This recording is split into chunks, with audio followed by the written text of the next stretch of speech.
আসসালামু আলাইকুম দর্শক, আমি ইতিপূর্বে একটা ভিডিওর মাধ্যমে দেখাইছিলাম যে আমাদের এই রাস্তাটা, এই রাস্তার সাথে আমাদের যে ডিপের মেশিন আছে, ডিপ কল আর কি।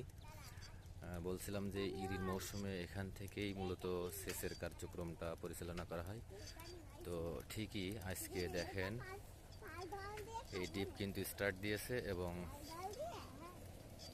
ইরি ধানের যে মাঠ প্রস্তুত করার জন্য পানি লাগে সেটা চলমান আপনারা দেখতে পাচ্ছেন ইনশাআল্লাহ। আমার ছেলে আর মেয়ে দেখেন, এরা অনেক এনজয় করতেছে, অনেক খুশি আজকে মাঠে এসে পানি ধরতেছে, পানি নিয়ে খেলা করতেছে। কি সুন্দর, খুব খুশি হয়েছে তারা। তাদেরকে নিয়ে আমি আসলে এটা দেখানোর জন্য আসছিলাম। তারা